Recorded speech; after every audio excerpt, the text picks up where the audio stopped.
Hello and welcome to the Kaizen Academy podcast. I'm Justin and I'm here with my co-host Cal. How have you been, Cal?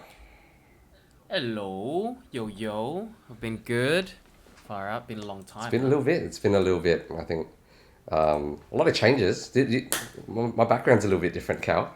Have you, Yeah, fill us in. What's going on yeah. here? Okay. Well, in a new apartment now. So basically, what happened was our lease was finishing up, and then we went back to the landlord. It was like, oh yeah, all right, let's try renewing the lease, right? And we thought it would be fine Yeah. because we've been perfect tenants, Cal.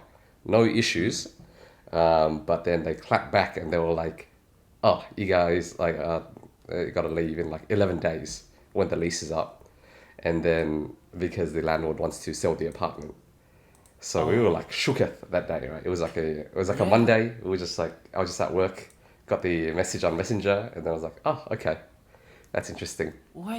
So your lease was ending already? Were you on a 6 month? I was on a 6 month lease. Yeah, yeah, Because I was like, we kind of you moved out a little bit earlier than myself, and so I was like trying to gauge it. I was like, no way, you guys have till like end of this year, for the full. for the full Oh year. my god, I didn't realize you had to. Yeah, because I saw a couple Instagram posts and I was like, Yeah. wait, last hangout, you guys are already moving out. Things like happen so It quickly. did happen very quickly. So basically, Oh as my soon as we got that, gosh. started apartment hunting, went back on domain realestate.com. Oh my. Yeah. But we didn't actually only have 11 days. Jackie crafted a beautifully written email that told them like, no, you got to give us 30 days, and then Oh, yeah, they were awesome. like, okay, Yes, good yeah, pushback. push back a little bit, Good right? pushback. So Yeah. like That's right, we man. got that time, but turns out we didn't even need it because we worked very fast. So we started Yeah. like having a bit of a look around. I kind of took the opportunity, you know me, bro. I like to have a bit of a think about things. So that night I Yeah. just sat by myself, made myself a hot cup of tea, and then I Just got it out of the just way. kind of no, just kind of journaled. Like had a bit of a think about like took it as an opportunity. Like thought about what I liked about because I was living in the city, right? So Yes.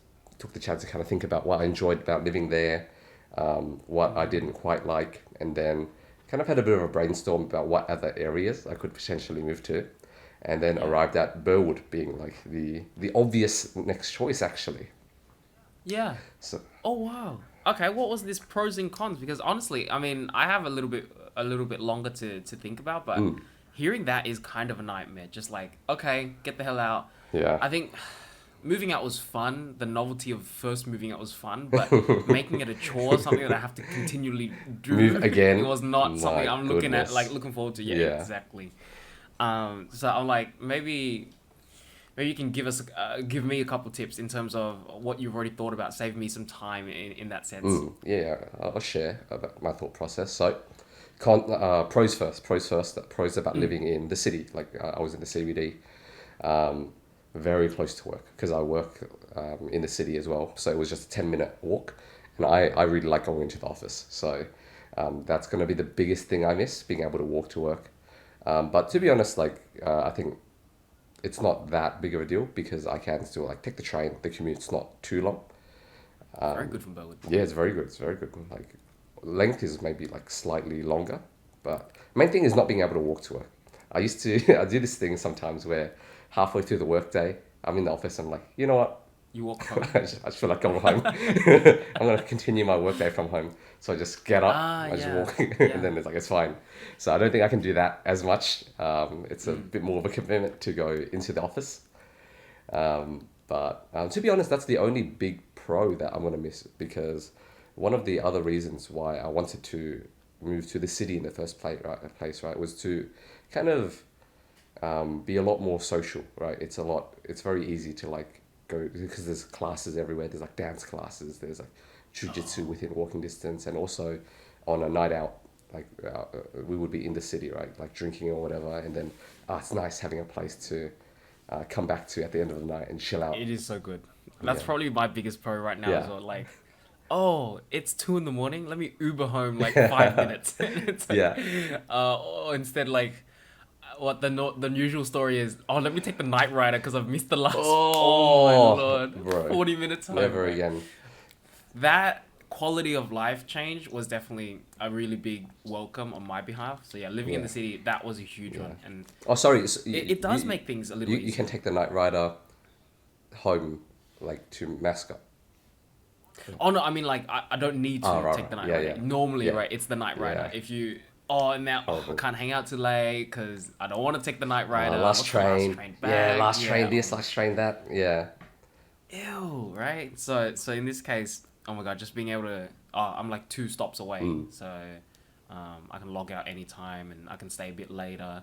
And honestly, just that convenience makes it so much easier for me to say, "Oh, there's a party, I'm coming." Right? Or, "Oh, you guys going out tonight? I'm coming." Like there's no more I don't have to weigh the options or anything like that. I'm right here. So and it has been, for the most part, I've been making the most of it in terms of like work events as well, because I'm like trying to rub shoulders with the right people. Not trying to be too like, I'm trying to like network and Social like, climber. This guy. strategically like brown nosed people. Yeah. But it's like just to know, oh my god, like just to be able to walk into the office and know who's in the office and not have to like make the first initiations like in the office, like in that setting, you know what I mean? Like I come into the office, it's all right, we already had like all these other social gatherings that where we've kind of gotten the small talk out of the way and kind of broken the ice in that sense. So that's been really helpful. But also, yeah, sometimes it's just a party. I just want to go to a party. And it's much easier to like break the ice in a more social environment, right? Like a work drinks. I don't know. You meet someone in the office. It's like kind of an awkward, like, oh, hello. Like, what do you talk about? There's a bit of posturing. Yeah. There are some rules that you gotta follow, Yeah. right? And you want to be proper, and you don't know how chill they are, how relaxed they are. You can't just hit them with like the full, what's up at the office. But it's a bit easier to get to know someone on that personal level outside. I really appreciate it. But that's a big one. And the crazy thing is, and the reason why I'm so interested is because I feel like I'm thinking of moving there as well. I feel like a lot of people are gonna be there. I kind of want to come back closer to home. To Burwood. A little bit. To Burwood as well. Yeah. Yeah, well and like Burwood's super nice. So let me continue on my list. So yeah, that was a big thing, like being able to have a home base after a night out. But to be honest, it's not too bad. Like it's not that big of a deal to be able to walk back, right? Which was kind of the benefit of living in the city. Like take a 20 minute Uber, basically the same thing. You can still stay out, all good and everything. And Exactly. kind of overrated, dude. To be honest, because after a night out, like when I was like, oh yeah, everyone come over, like we'll just chill out. We just sat there and did nothing for like 4 hours. Just sat there. We all just watched YouTube. Anyway, so it's like it's not that quality time. No, true. So that- I get that. So I do enjoy the fact that like when we are in the city, it's like, oh, let's crash somewhere. Yeah, right? yeah. It's like, oh, you guys come over. Like I can say that now. Yeah. Whereas before it was just like, well, not in my wildest dreams, but like, yeah, guys, come over. You know, like no, go home. yeah, it's like go home. I'm gonna sleep. That's been nice, but okay, yeah. This is what I'm interested in because now you've experienced it, right? Kind of bring it down a couple notches because I think everyone else is wearing like rose tinted glasses when they think about living in the city. I'm sure the reality is much more.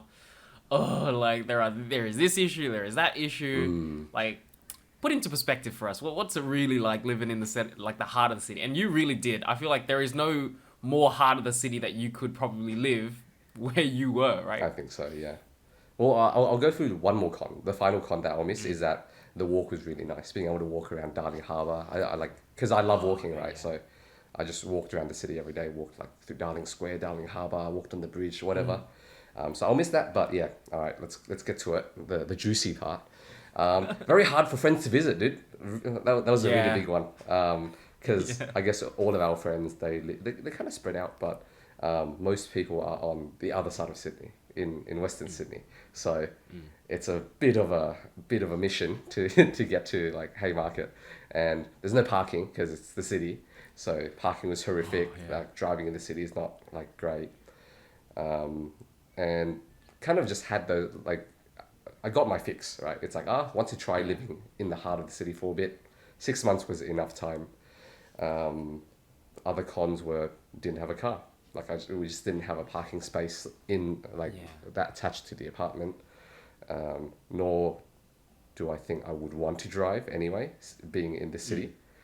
But so it'll be really nice having a car again. I really miss driving, dude. Yeah. Something about jumping in the car. There's a level of freedom that comes with like having a car. Like, yeah, I just go wherever the hell I want at any time. You're on your own schedule. You're not like the train's in 20 minutes. I've got to be like, do this. Yeah. Yeah, I guess that's kind of, it's good for me. I've kind of found a bit of a middle ground where I'm at right now. It's just like on the edge of the city a little bit. Like, it's still really close, but yeah, I'm really thinking like the difficulty in seeing my friends. Oh man, like, yeah, it's such a mission to have people. Oh, you want to come over? It's like, oh, where do you live? It's like so fun. Oh, maybe next time. Yeah. Maybe I'll see you next time. And I'm like, oh, I miss my friends, and just the whole thing, man. Definitely. So yeah. So yeah, those were the big ones, I think. Also would be nice having a bit larger of a space. So because I guess especially rent's going up a little bit in general from what I've seen. So it's like I kind of miss having more space. Not that our place was too small or anything, but it's nice. So yeah, I'm in Billwood now. We kind of just did a bit of a like browse of like the places, and then this one just popped up like 2 days after we started looking, and then it was like it looked perfect. I was like gave her a call, and then I was like, I want to inspect this weekend. She was like, can you come in today? And the listing literally popped up on that day. I was like, okay, I'll come in. Had a look around. Oh, nice. Had a bit of a meeting with my housemates who Reconvened. we've reconvened. Talked to the council. With the council, yeah. And yeah, we were just like, yeah, let's move on it. I can't believe you guys sorted something out so quickly as well. I mean, I have a bit more time to think about it, but I feel like I didn't even want to say it out loud because I was scared, like, oh, if I say it out loud, everyone's going to move to Melbourne. Then how am I going to move to Melbourne? Oh, right. Now take up all the apartments.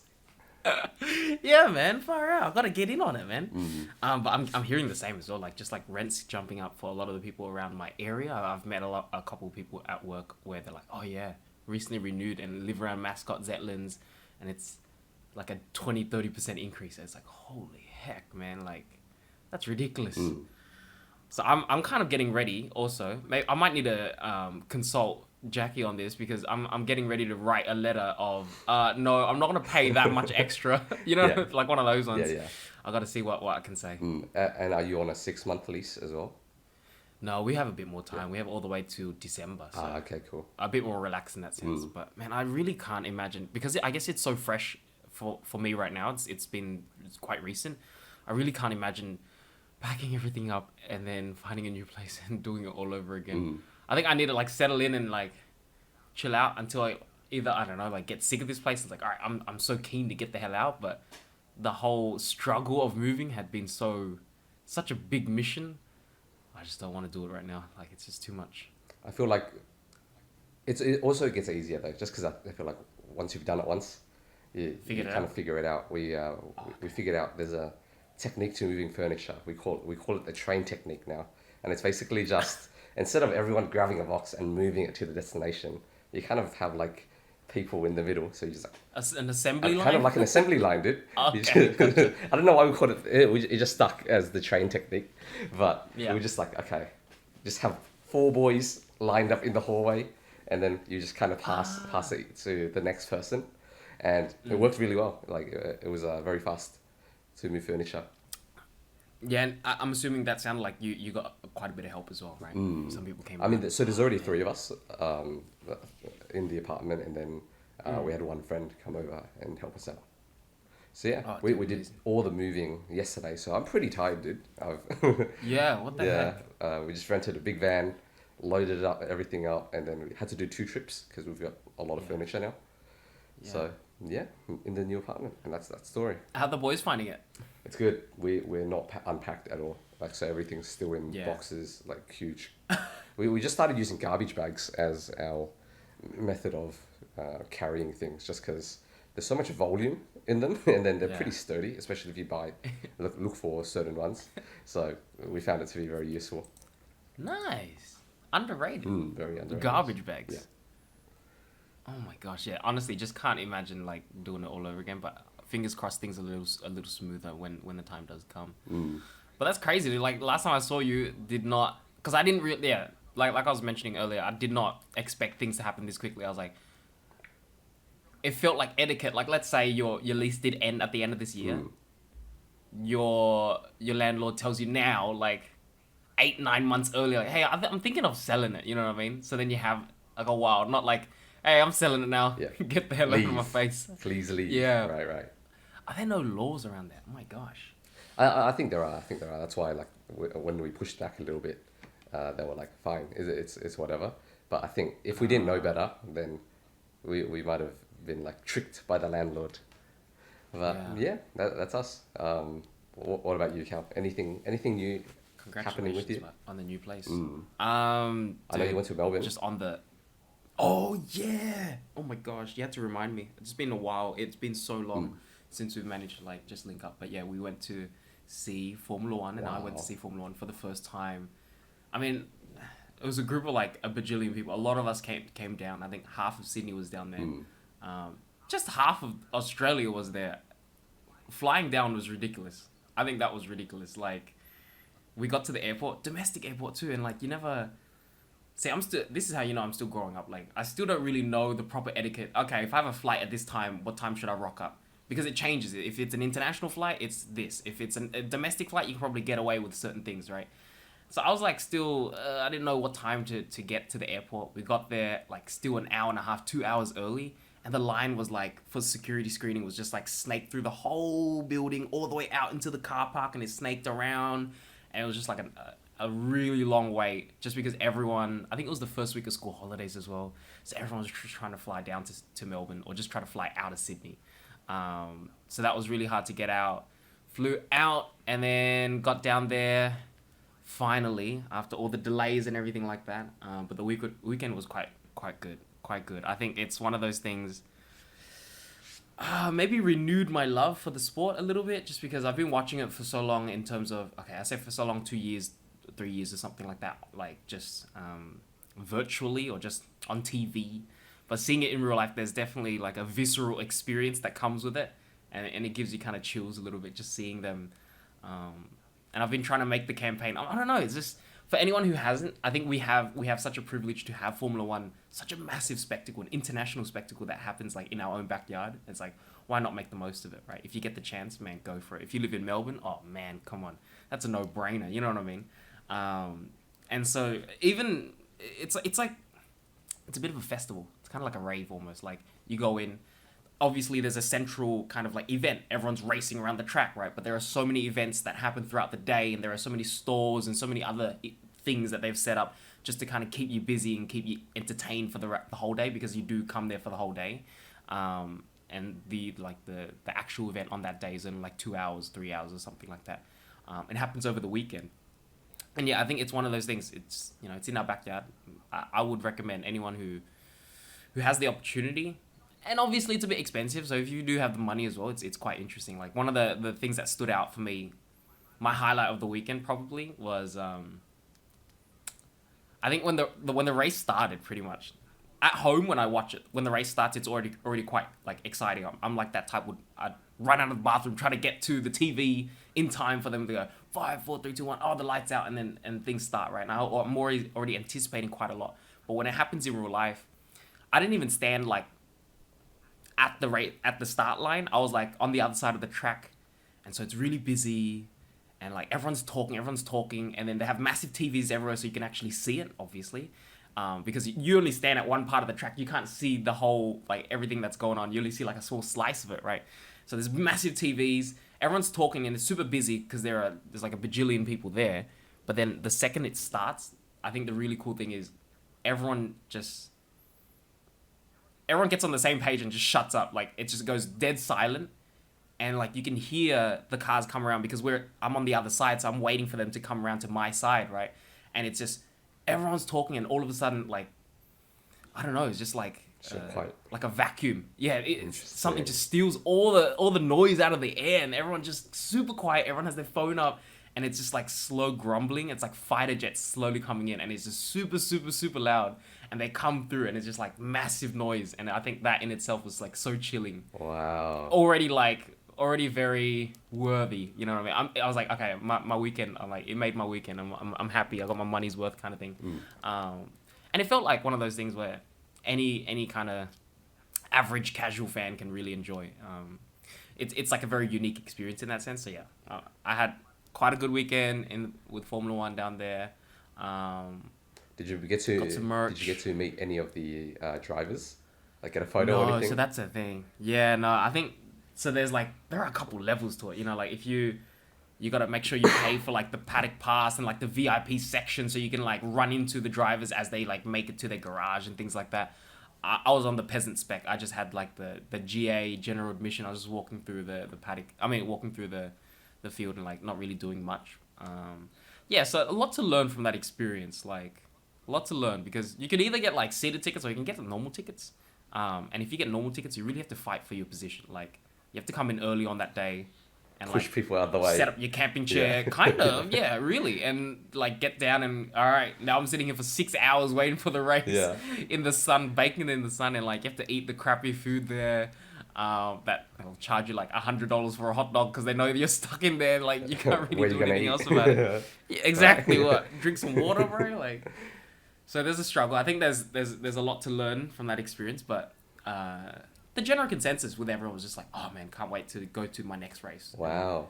Let's say if it's an international race, like maybe Singapore or something like that, because it is quite close to us down under here. Would you say But yeah, would you you say know. it's an event that you would attend every single year? See, that's a thing. That's a good point, actually. Like, I don't know. Like, I like. I mean, I'm super passionate and like I love Formula One, but it's quite expensive. The Melbourne race is interesting. I think there are so many different elements or so many different considerations, right? Like, okay, this race is fun and it's really interesting, and I think in the sense where, there's the novel element of it. It's my first time, so it's quite interesting, but in the grand scheme of everything, like the Melbourne race is usually quite vanilla. Like the race is usually like, no one's going crazy. There's no drama in that sense. There's no drama. I don't want to get too specific, but like even just very little overtakes and in that sense, right? The track in itself is not designed for a lot of like wheel to wheel action, and so the race tends to be quite vanilla. So So whoever like starts first tends to finish first, kind of thing. kind Yeah. of, yeah. Yeah, like through it, as it progresses throughout the weekend, it's quite expected. Like, okay, you guys qualified like this. Unless something crazy happens, like you guys are pretty much gonna end up like that. It's very similar. So there's very little excitement in that sense. What I was thinking about, okay, big tip for anyone who does plan to go, I'd say even Melbourne. Like, I don't want to discount it because the experience is still quite fun. Like, there are so many things to appreciate about the weekend, but you get GA tickets or you get grandstand tickets. Some of us got grandstand tickets and actually got, not me, but like got proper seats assigned. And I think that's underrated. If you go into Melbourne and like say, because there is so much to appreciate in Melbourne. Like for us Sydney people, we gotta concede this, man. Melbourne's a good city. Like I don't want to be, you know what I mean? I can't be like, oh, Sydney's the best. Like Melbourne sucks. Melbourne is a good city, man. Like there is so much nightlife. There is so much to enjoy. So much to eat. Very clean. And if you really want to appreciate, yeah, very clean. Yeah, it's just so much cleaner than what we have here, and it's just nice, man. And I think for a lot of us Sydney people, Melbourne is that getaway, like that closest getaway from this whole hustle and bustle. And if you go down there and you want to kind of like a 2-for-1 deal, like okay, go watch Formula One, but also spend the weekend doing stuff and going out to eat, you need to get grandstand tickets because you can't spend half the day sitting at the track trying to find seats. You know what I mean? And that was our biggest struggle. Like, the race is at 3 p.m. We gotta get there at 10 a.m. just to secure something decent so that we can see the cars come through. Or else, like, Defend it'd your just territory. Yeah. yeah, it really was that. And Interesting. so many people came in super early, and I was lucky enough to have a couple of friends who come in a bit earlier to save us seats. But man, imagine if you had grandstand tickets, like seats assigned to you already, sitting in the grandstand. Rock up 10 minutes before. The rest of the day, I can actually enjoy stuff. I can go out to eat. I can go out and enjoy all the nice brunches and cafes, and honestly, like everything in Melbourne. There are so many nice things to do in Melbourne. Go see the Crown. Actually, it's mostly eating stuff, but yeah, I'll visit the Crown, yeah, things like that, right? But yeah, I think that's a big lesson for me. And now that it's kind of like ticked off, like what's next? Do I want to do that again? I think if I ever plan a Melbourne trip, I would try to make it also a Formula One trip, but I wouldn't go out of my way to do it again. I think the next one is prioritized. Let's get the hell out of here. Let's go international. Let's see, I don't know, Japan. Let's go see Singapore, something like that. Yeah. You want to take the next step, you know what I mean? Okay. That sounds like a plan. Sounds like a lot of fun. Maybe I'll try it. I'd recommend, man. I know it's a bit of a I don't know. I feel like everyone's been just falling into the sport these days. There's a big surge in like popularity, you know. And, do you reckon it's because of the Netflix show? Because Jackie's been there is a lot of that. Been watching it a lot recently. Yeah. Oh wait, did you say Jackie? Jackie, yeah. So my housemate. Oh, yeah. Just for the listeners. Nice. I know. Yeah. But yeah, no, that I'd just recommend, like, if it's something that you have the privilege of, like, it's in your backyard. Like, I don't know, you live in Singapore or you live in Japan. I don't know. That's freaking dope, man. But yeah, that was me for the past few weeks. I think that was a big break, nice break. And I guess like you were saying, you're going all the way down to like Melbourne for it anyway. May as well get the more expensive tickets, I guess. I'm assuming grandstand tickets are a bit more expensive. Yes, yeah, it was quite, and like the first time I didn't really know what the experience would be like, and so then it was like $400-500 for the grandstand tickets. So I was like, oh, too expensive. But now you think back, you're like, nah, it's so worth it. The amount of time that you get back in your day, so you can do other things in the city. If it's a nice city, if you're flying out to like Singapore, you're flying out to Japan or something like that, you want to have time to enjoy that place, man. You don't want to be, you don't want to waste your whole day just trying to find spots. And what's your next international trip, do you think? Any holiday plans? Probably has to be Singapore. Singapore? Really has to be Singapore, yeah. Is that so for cool, a work thing? It's just, I think it like... Or is it? No, just, it could be a work thing. That's the thing. It's like, it aligns with so many things. Like, it could be a work thing, but it also could be just a fun thing, because I think like our travel lane, that's one of our travel lanes right now where you don't have to quarantine. You can fly to Singapore quite easily. Yeah. So yeah, I don't know, man. Like right after the race, I think right after the weekend, a lot of people were G'd up. So another group chat was open, like Singapore 2022. I'm like, I'd spent too much money that weekend. Like I could not get into the mindset of going and dropping another bajillion dollars and got to give me time to cool down, you know what I mean? And then I'll come back at it. That makes a lot of sense. Especially having moved out as well. You got to think about, I'm still paying rent. I'm much more mature than you guys. I'm sorry. Yeah. I got to pay rent. Wow, so mature. Yeah. No, but honestly, it's like, okay, do I actually have enough to pay rent this month? There are little priorities, right, that you got to keep yourself in check with. Definitely. A few friends and I are thinking of doing an America trip next year, maybe a West Coast trip. Go to see EDC, and then like maybe see California, see Vegas. So I'm pretty keen for that. We'll see if everything's opening back up. Yeah, everything's opening back up. Finally, can travel overseas again. Yeah. You know what? And just like generally speaking, you know what else we managed to do? Like being able to. I know we've been open for a long time, but. Also went Subculture the week before of Melbourne, so and it was just like, it felt like for me it clicked, like, oh yeah, okay, we're finally opened up, you know what I mean, like seeing live music. Okay, that was obviously there are still some hesitations of being around really, really crowded places, and I still kept my mask on the whole night, but it was just like seeing live music again. I'm like, I really appreciate it, and going down to Melbourne and really enjoying the nightlife down there, it was just like, oh my god, we're making a big step back to 2 years ago, before like what it was like before, right? And it was a bit surreal, kind of like feeling all of that. Oh my gosh, because I haven't even noticed how cooped up I've been. That's just the norm these days, right? And oh my gosh, but yeah, that was nice to see live music again, and I'm really keen to see more and just like be out more. Yeah, a return, kind of a bit more of a return to normalcy. I do feel like there have been some like pretty big cultural changes though. After like the whole COVID thing, another thing that I thought about in terms of why I wanted to move away from the city is that I feel culturally people nowadays tend to hang in their local areas much more than they hang in the city. So before this, if I'm ever gonna go out, it's always to the city, right?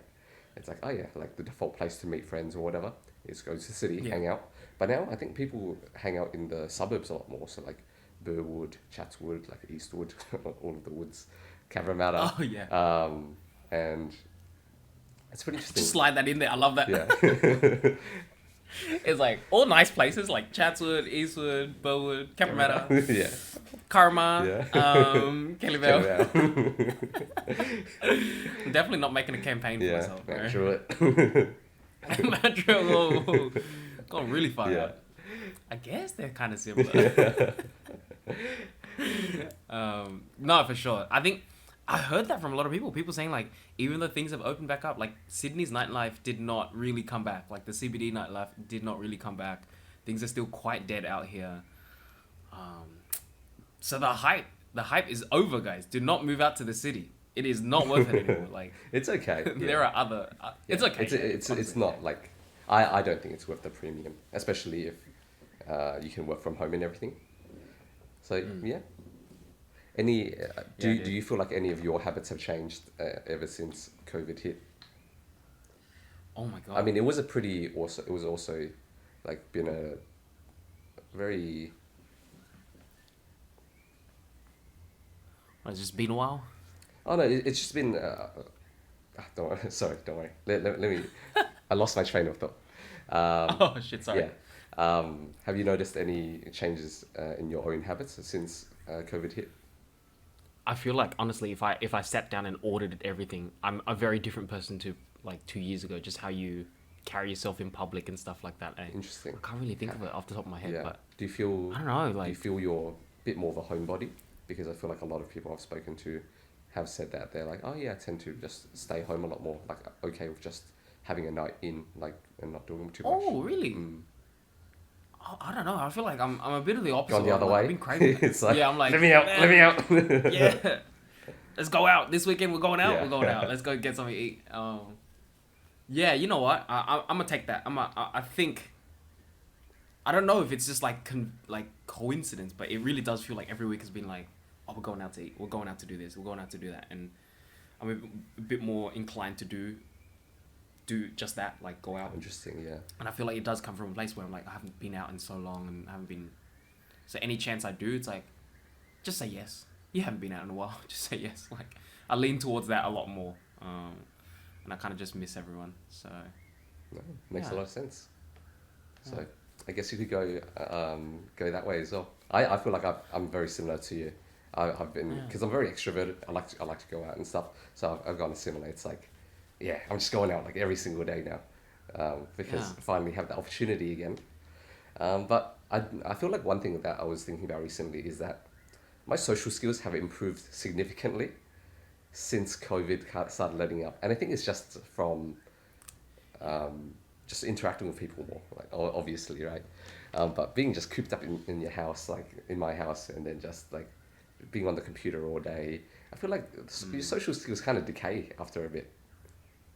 I feel that as well, 100%. Or like, there was definitely a point in lockdown where I'm like, do I even know how to talk to people anymore? Oh Yes. damn, bro! And meeting people was a bit awkward, and coming back, cause yeah, I did pride myself in like being able to talk to people and like having like passable social skills. You know what I mean? And then like I saw like the first party back, I was like, oh, what anxiety! Like, what do I say? No, I think a lot of people are going through exactly that, man. I think Which is kind of frustrating because I feel like I work so hard to really build these skills up and have to go back to square one again. do you or feel back like to it's square a one. back to square one, or do you think it's more of a kind of a bike situation, riding a bike situation, where maybe you're a little bit rusty, but after a little bit you're back to where you were, or do you think it's something? Yeah, that, no, definitely.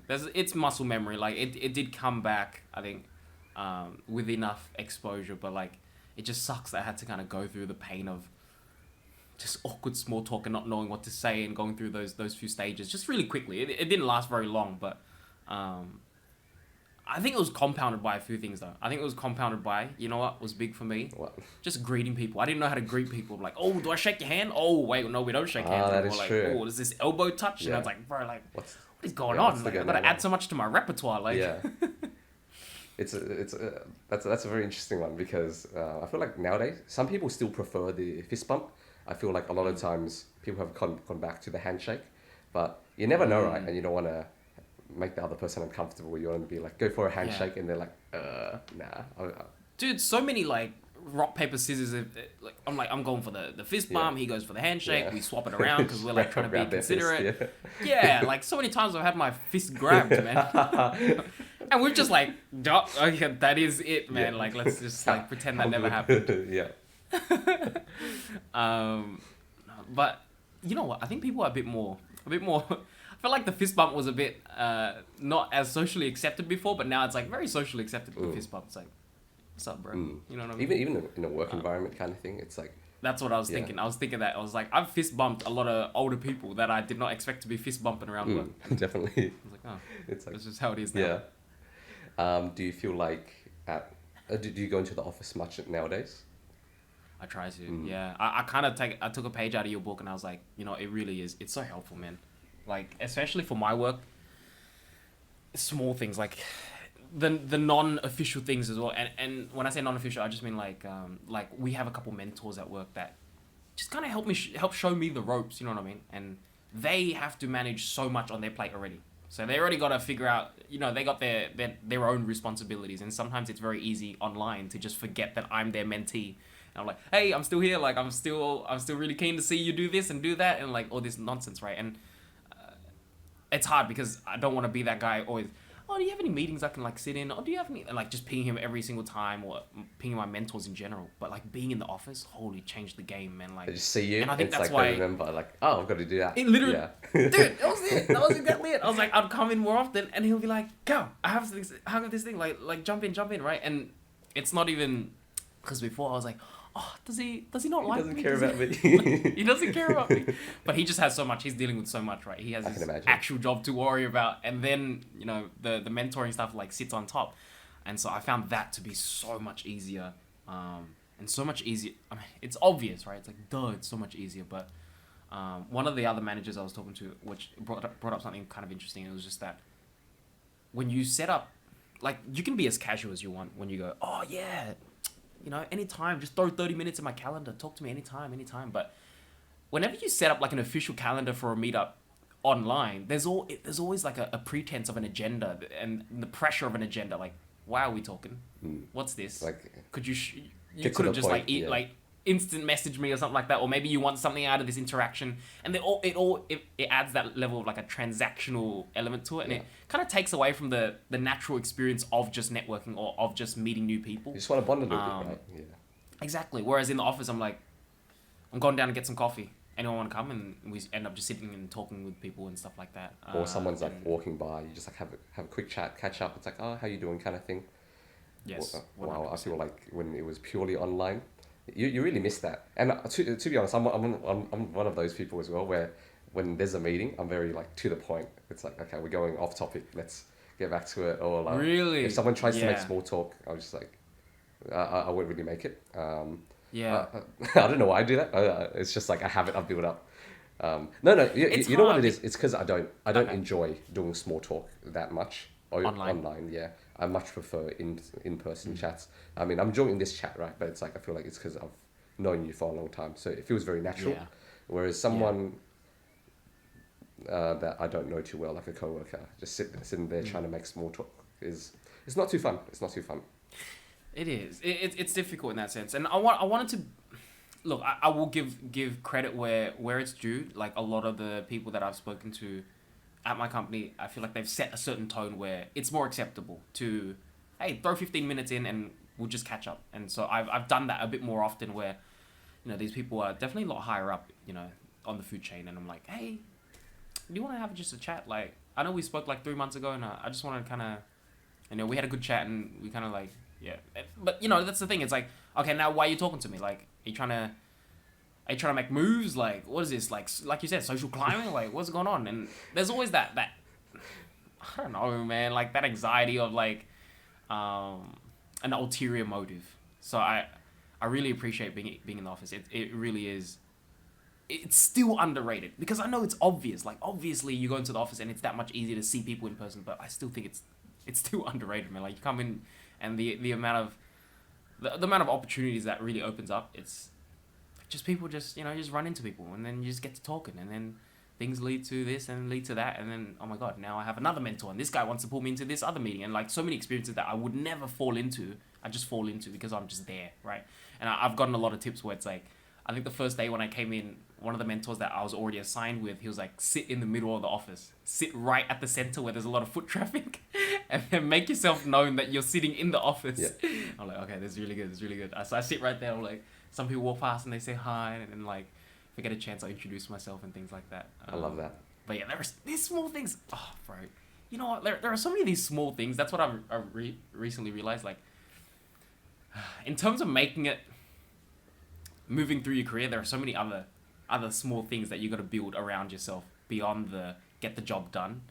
That I've kind of found, like, you really gotta, because it's hard. There aren't like strict channels, like in terms of say getting you from one role to the next, and so a lot of times you need to push for your own visibility and campaign for your own personal brand. And when I first heard about that idea, I was like, oh, it's so lame, personal brand. But it's so important to say know who's in the office, and for the people in the office to know who you are and what you're about, where you want to go. And I've been learning so much of that, just like all of the side, like, I don't know, the garnishes in terms of my career. You know what I mean? Like, the main career is obviously doing what I need to do and like the engineering stuff and getting the engineering stuff done, but all of like the little garnishes around like that I gotta do. It's The like, little tips and it's tricks. sometimes stressful, man. Mm. Yeah, it's been like a whole beast, right? That I'm trying to get across. But have you found like something similar? Is that, I guess the because I understand every industry is also built differently. I talk to someone else in like a different role and say, oh no, like this is how you get through from this role to the next role, right? But I don't know. I do relate. It's something I've thought about a bit more recently, and it's having your work seen, or like just being more visible to people, right? Just because I think so I'm a software engineer basically, so it's very easy to just kind of shell up, hide, and then just do whatever work you need to do. But it's very important to kind of make it known that what you're doing is valuable for the company, so that you know you get you get more visibility. People like see like, oh, he's working hard. Like it gives you a bit more leverage, stuff like that.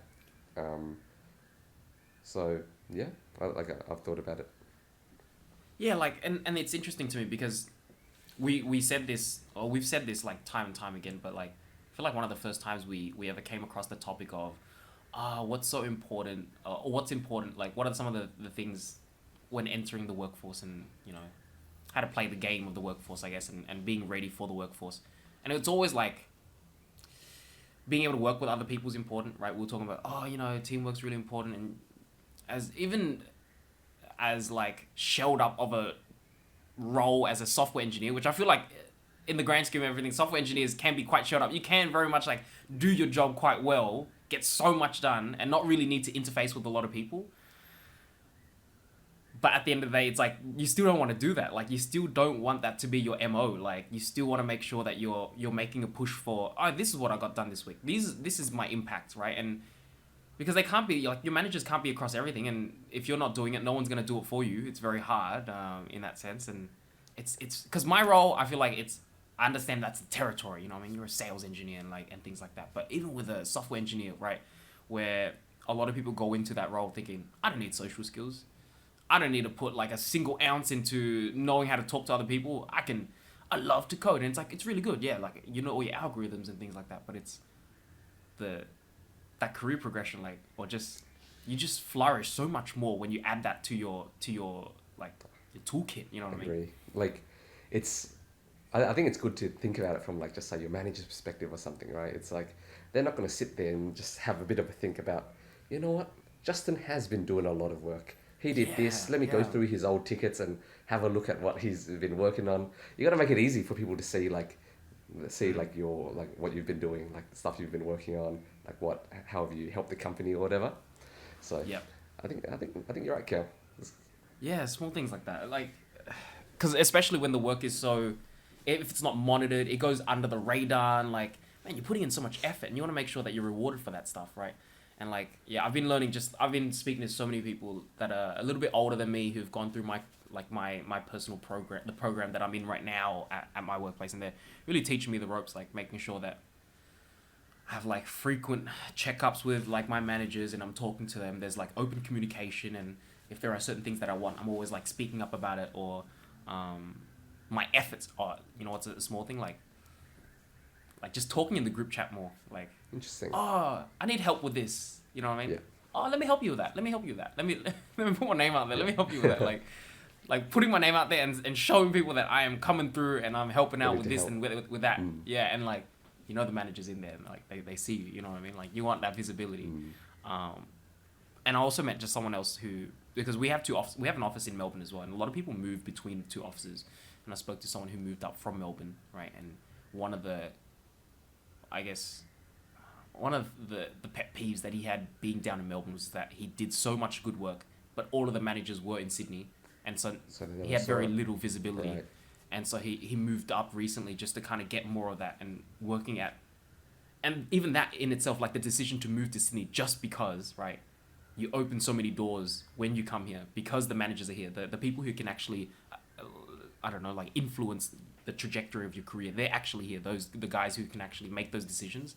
And it was interesting. He was telling me like, he was so tired of just jumping into calls and like being that guy, because you don't want to be that guy. Like, oh yeah, I did this week. And it's like, bro, shut up. Like no one wants to hear it, right? And you want it to happen a bit more organically, and you want to be in that proximity. So. See, so many things like I've never thought about, and it just adds like an extra cognitive load in terms of how I gotta approach, you know. Got it. Okay, how am I gonna take this? A lot on? of nuance to it. It's like it's very hard to navigate. But I guess we're on our learning journey. Any other big insights in kind of that area that you've had recently? I apologize for the digression though. We went straight to work because that's all I've been doing the past weeks. It's fine. Yeah. What's the biggest? Yeah, no, that has been. What's the biggest tip you've got for us in terms of making yourself seen, making your achievements known, being more visible?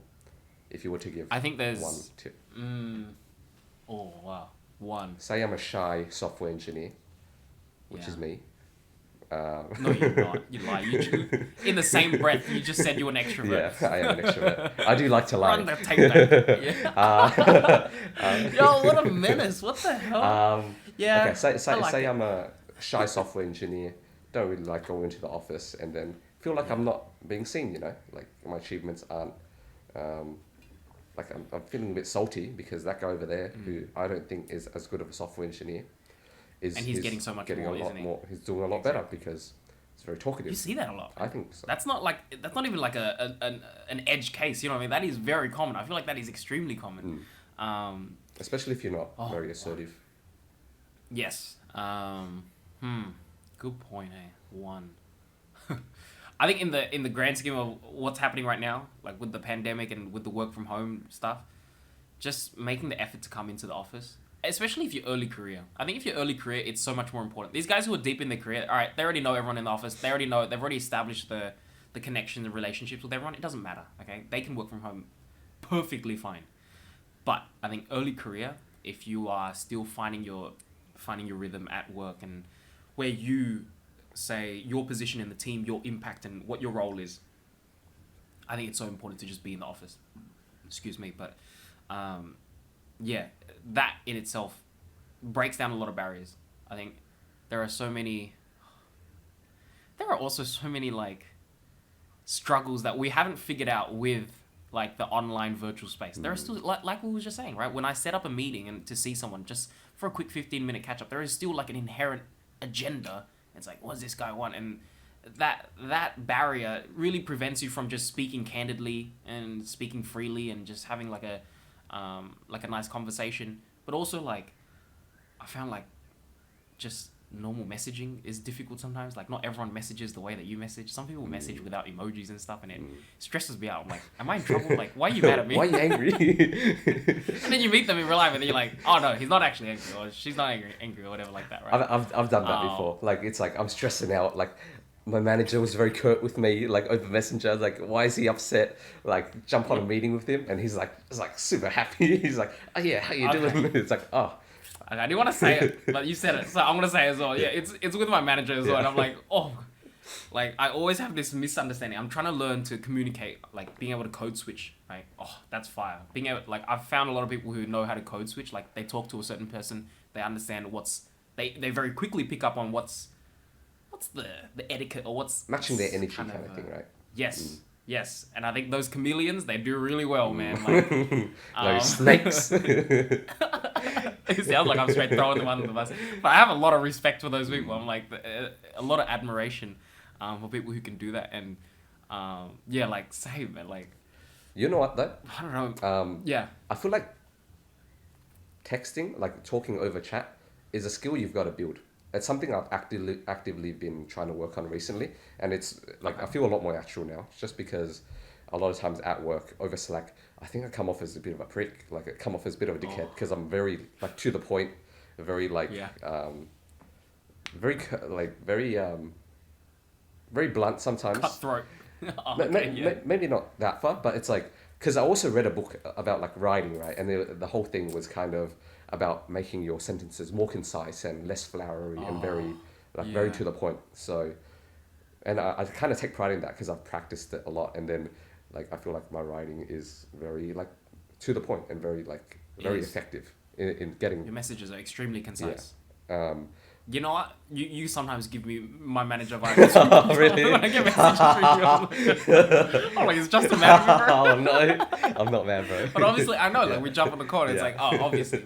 And it's a lot of my own, like, insecurities or my own struggles, because I'm just projecting whatever it is, like, I'm stressed about that week onto that person. But yeah, Yeah. you're very straight to the point, man. Like, It'll be things like the other day, like I felt a bit bad about this, but it was like this guy was asking me for help, and then I was like, as per like this message earlier, this is how you do this, and I was like, yeah, bro, like it made sense. Why rewrite it when I can just point to that Yes. message? But I was sitting Yeah. there thinking like, if I was him, I would be a big cat. To be honest, it was like, damn, does this guy think I'm dumb or something? Yeah, Yeah. no. So- Have you seen one of those videos where it's like the corporate way of saying like, I don't know, like as per message above, it means like, bitch, I already said it or something like that. Yeah. You know what I mean? Like, there are a lot of ways that we can interpret it, and I'm always on the other side. I think I need to learn a bit more. Like, come meet you in the middle, in a sense where I'm like on the opposite side of the spectrum. I have so many. I don't know. Like when I talk, I there is so much fluff around everything that I say. I don't need to say much. Like right now, the message is very short, but there are so many embellishments around it. And for me to get to the point, it's like 10 seconds later. It's like, bro, get to the point. Same with like, cause I gotta start I've been like writing emails now. You know what I mean? Like, gotta be more professional in that sense. And I mean, Yeah, I gotta- just as a book recommendation for like our listeners as well, that book is amazing. It's called On Writing Well, and it's for nonfiction, but not specifically like if you just want to write a book. It can be for work emails, it can be for blog posts or whatever, and I've found it immensely helpful. Just because it also helps you with your thinking, being able to very concisely say what you mean. So amazing book. need help with that. But yes, I'll do. Yeah, I'll check it out definitely. But yeah, I have that struggle, man. Like, ooh. we take tips from each other. Yeah, we honestly do, and because like, I don't know, like with emails, it's okay. I get it. Like with emails, I really do. You know what though? I'll take that back. Even with emails, sometimes I try to sneak in like an emoji, even if it's a professional one. Like, Yeah, interesting. Yeah, I try to. I don't know. I really don't want the other person thinking I'm a prick. That's the thing. Right. I think it really comes from that. Okay. But yeah, like the thing. Coming back to what we started with, it was just that coming to the office so you don't have these miscommunications, misinterpretations of each other. I think there is still so many barriers that we haven't figured out in terms of the online space, and definitely. that in itself can hold you back really far. Either that, or you're just having to put in so much more effort to get like 50% of the same experience in person, right? And sometimes it's just not worth it. If you have the opportunity to come in, man, like just come in, make it every opportunity, because yeah, same as you, man. Like so many times where I'll get a message, I'm like, oh my god, this person is 100% mad. I'm about to get fired, and then jump in a call right after, and it's like, oh, happy, and I'm like, what the hell? Why didn't you put some smiley faces in your damn message, man? Like, I'm so scared. But yeah, I gotta learn that, you know, people just talk like that. And it's so interesting because I guess everyone's fantasy, I feel like 3 years ago would have been like, damn, I just want to be able to work from home. I just want to be able to work wherever. Now we've got it, and then we're sitting here complaining about how oh, working from home this, I'm so sorry. working from home that. No, I'm so spineless. I'm on the same page, but it's just interesting Yeah. because it's like, there's always like, grass is always greener kind of thing. It's like There's always balance. there's always a balance that needs to be struck. Oh shit! I love that. Yeah, yeah. Yin and yang. Bro, I swear, like run it back a few episodes, and I remember talking about how balance is one of those things where you literally can't fight, right? Like, it always ends in balance. It's always In this situation as well, it can't. I could not go in every day as well. I think that's draining. Like after 3 days of going in, I'm like, I am tired. Like, maybe I'll have to get used to it, but I feel like my battery does run out a little bit. Yeah. Having a nice like hybrid, which a lot of people seem to be adopting these days. A lot of people like, yeah, come in like these days, come in when the team comes in. I think that's nice. I really appreciate.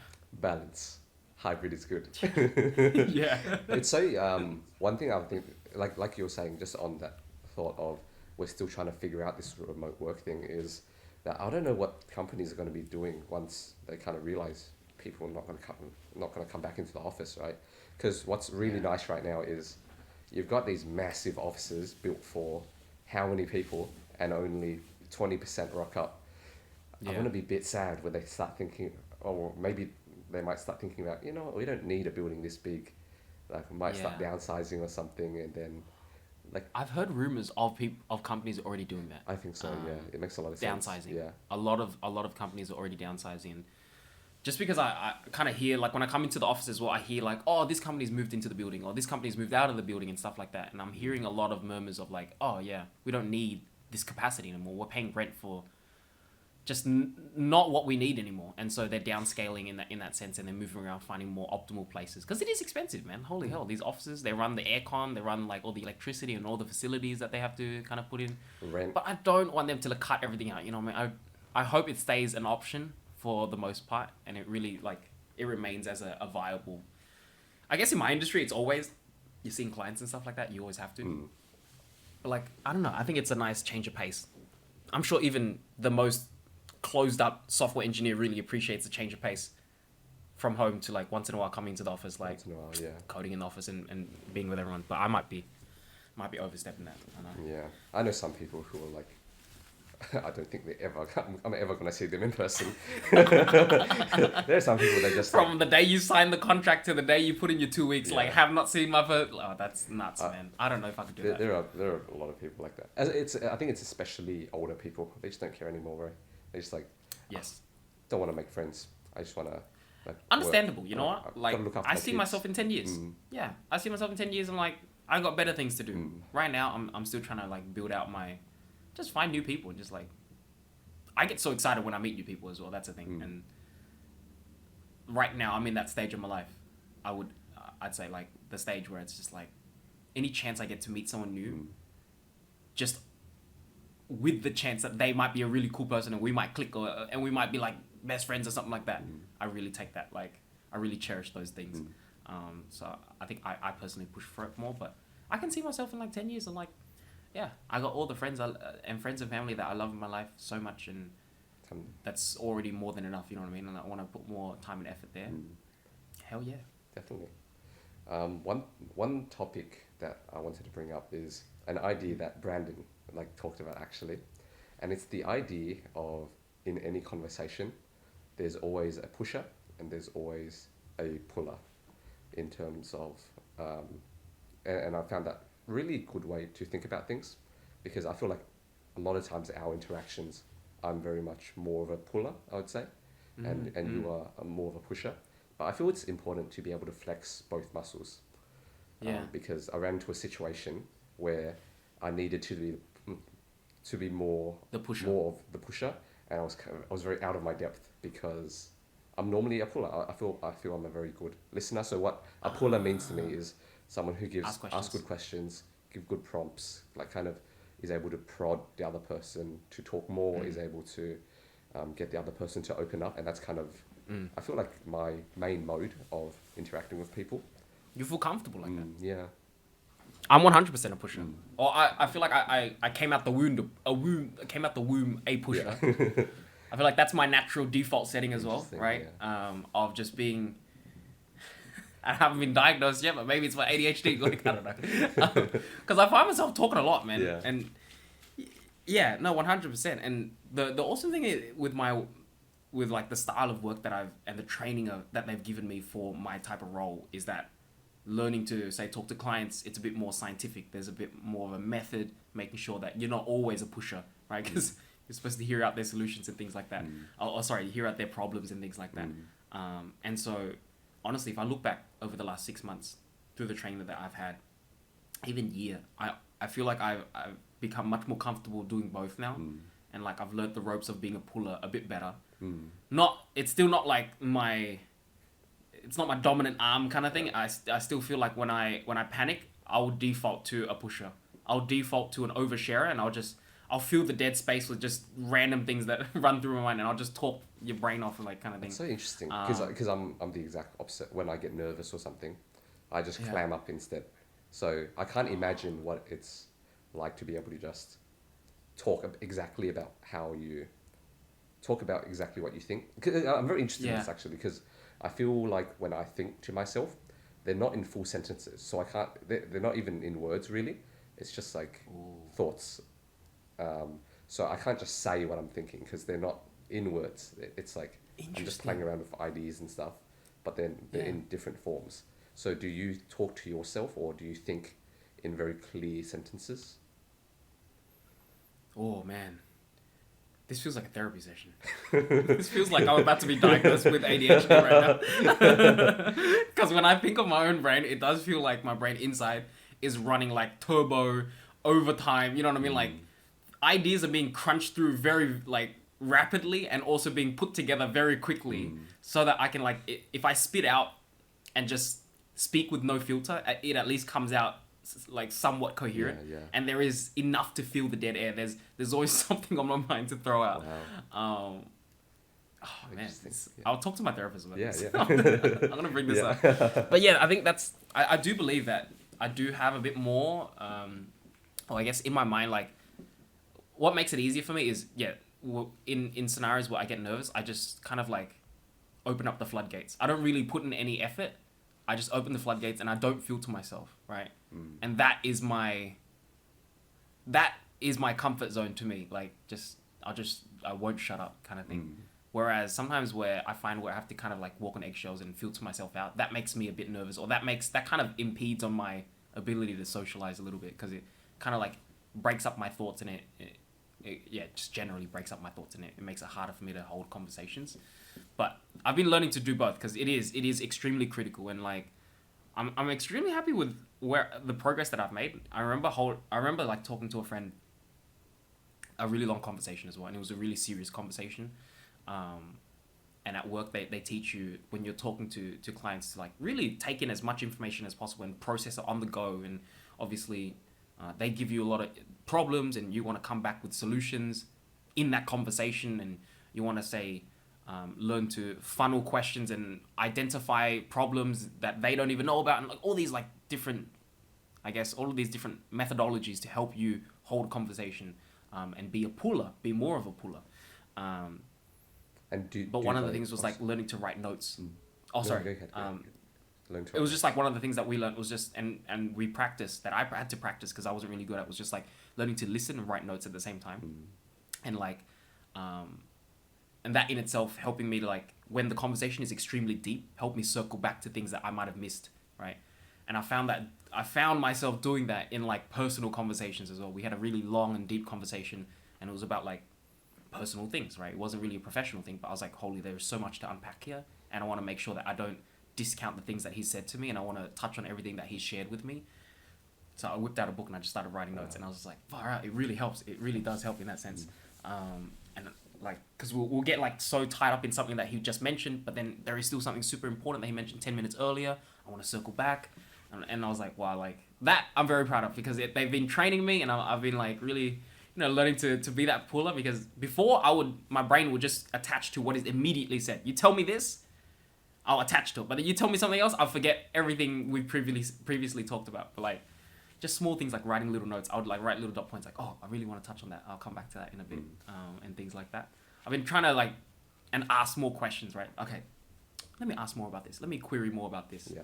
And it's like a basic sales thing where you ask like wide questions, right? And then you funnel down to like more specific things. And it's like sometimes we did so much training for that sometimes when I have normal conversations, I see people's questions and I see my own questions as just funnels as well. Like, okay, we're at the end of this funnel. Let me open up a new funnel, ask more questions, kind of thing. How's your day? And then you go down. It's like, oh, how's your weekend? Like, how's it this? And so on and so forth, right? But that's been really helpful. But yeah, like, sorry. No, that's so cool. I love that. You bring like, because these are just they're social skills, right? It's applicable everywhere, and I love that you're able to bring like skills from your work and apply them everywhere. It's really cool.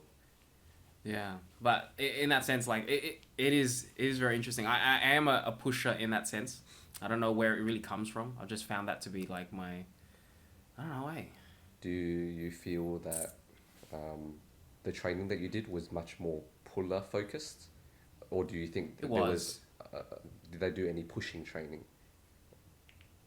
Man, that's a good point. I guess like the training might have been across the board, but like you attached yourself to the things that you feel you're weakest with, and I felt I was weakest with that, and that was what I had to actively put effort into. Whereas like, say the things that they taught me about being a better pusher, I was like, okay, that's just normal to me. That's what obvious. I do on a daily basis.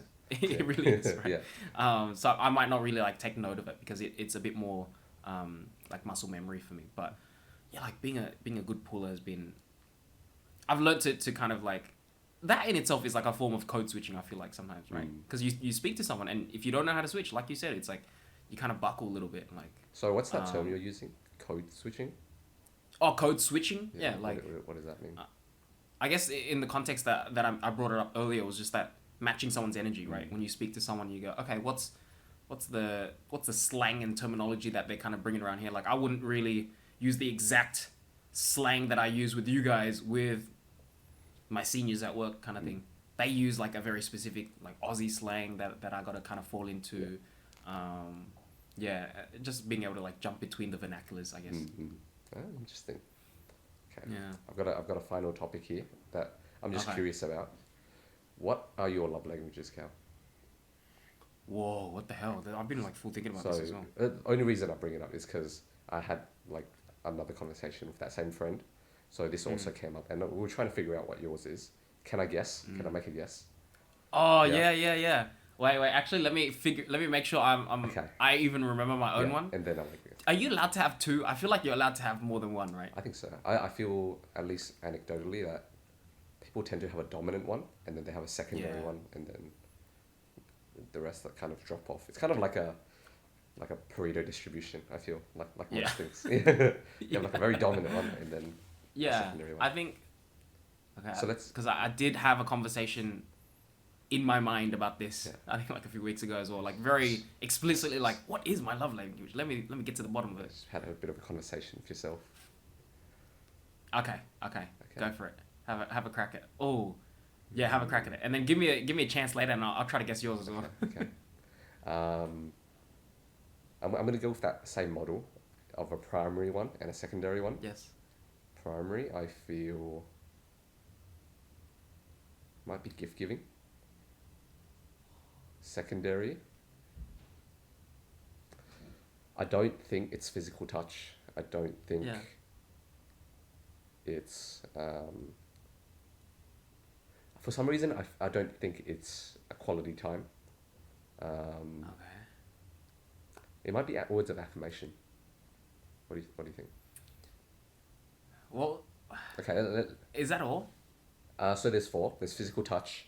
There's which is just for like listeners as well who may not be familiar with this. It's like I think it's a psychology. I keep forgetting. I think it's a psychology thing.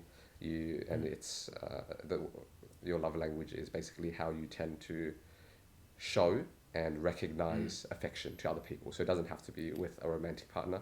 This is just with everyone in general. So there are five. One is physical touch.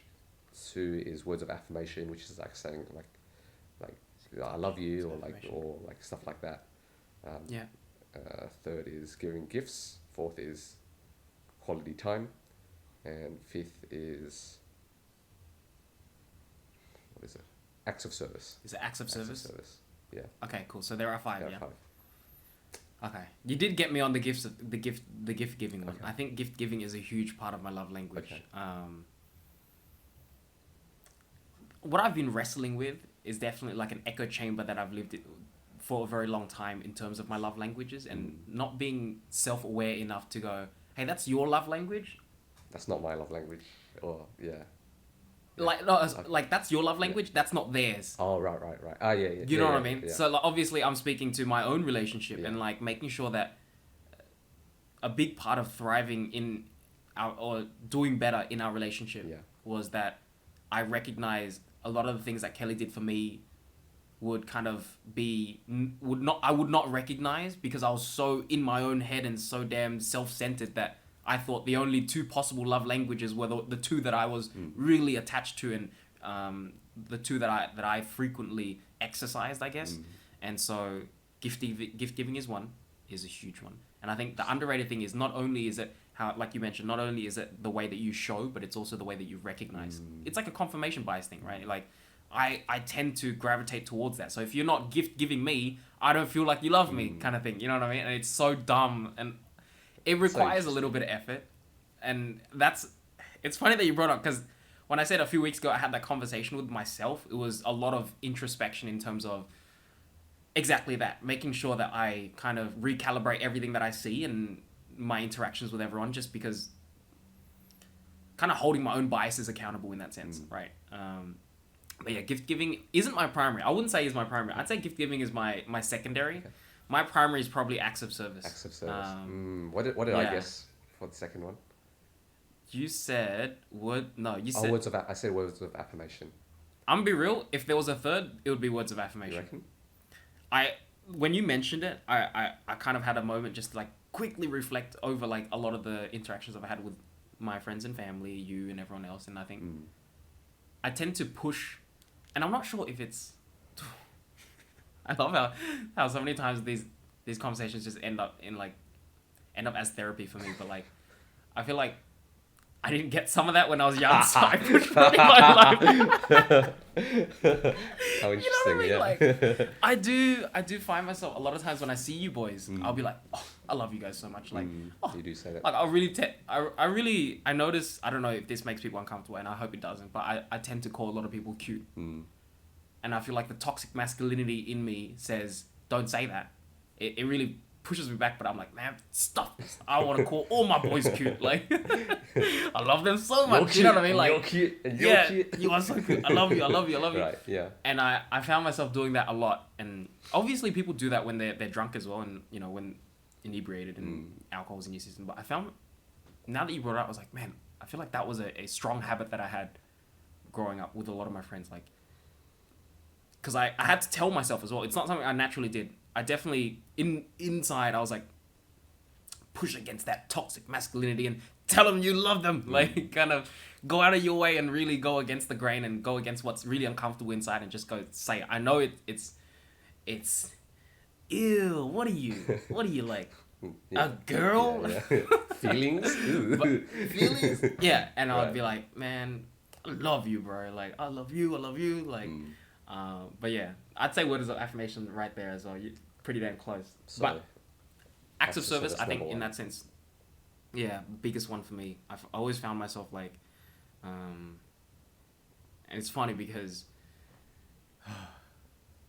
like, you'll do something, right, that is in your language and it's completely unrecognized, and you feel like, hey, I did this thing, right?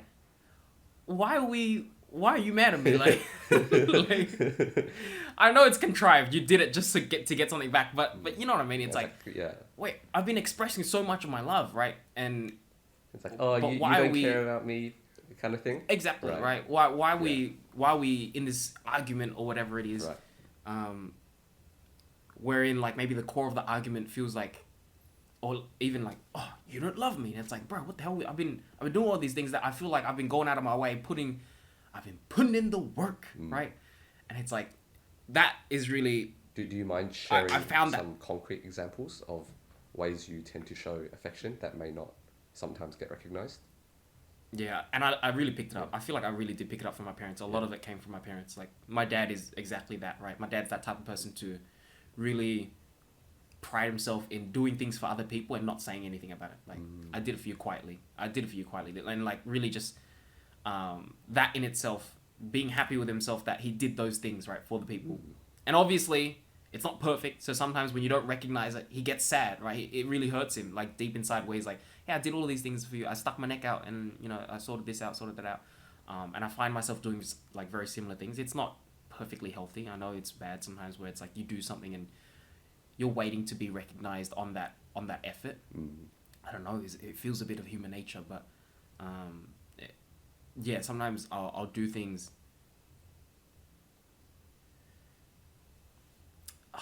Good point. Concrete questions. I feel like nothing comes to mind recently, but I'll always try to put in the effort to like. The one thing that I always remember is just like back in uni, like Kelly would do all-nighters a lot. Just because the type of projects in architecture like really require you to put down like 100 hours in a row just to kind of put out like some model or whatever. And I remember I would used to try to wake up just as early to go and get breakfast for her, like 6 a.m. kind of thing, and do these little things. You know what I mean? And that in itself, like, I got it. Anytime I inconvenience myself, I feel like that's an act of service. Where I put myself in an inconvenience to do something for you, that's me trying to show love, right? Okay, I put these, I push these plans back, or I wasted an extra half an hour to come back to do this, or to whatever, right? Because I feel like, generally speaking, we probably relate on this, just we are very efficient type people. Like how you speak, how you write, you're an efficient person. I like to be extremely efficient with my time. Like I like to, okay, if we're going somewhere, I don't want to go back and forth or like waste time. If I can like optimize the way that I spend a certain evening or something like that, I'll try to like fit in as many things and optimize as well as possible so I can maximize that time, right? And so like if you see me like go out of my way to waste my time to do things for you, I think that's generally it. Like I find myself inconveniencing myself, and I'm like, yeah, that's me trying to show my love. And sometimes I'll do that, and I'm like, hey man, I'm not being recognized, right? Like any narcissistic person, I'm like, where's my recognition, baby? Like, you know what I mean? Like, where's it's bad. I know it's bad. Sometimes I really want to be like that saint, like that God level, you know, like just so charitable. Let me just do everything and not care about anything. But there's always like something in your heart. They're like, like, can you pat me on the back, please? Hey, I did this thing.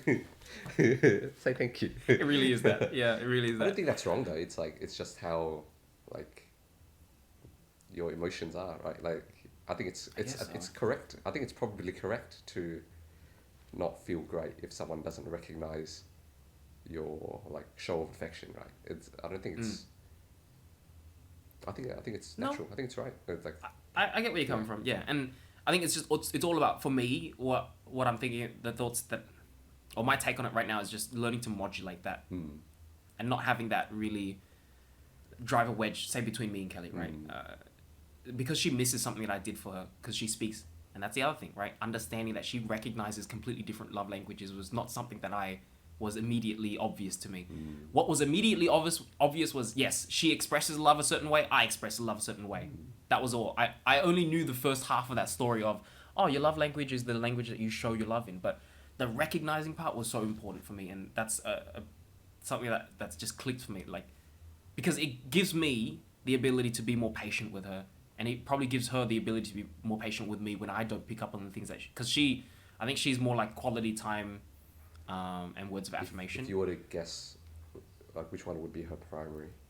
Yeah, it would be those two. I'd say probably words of affirmation, probably. Okay. Yeah.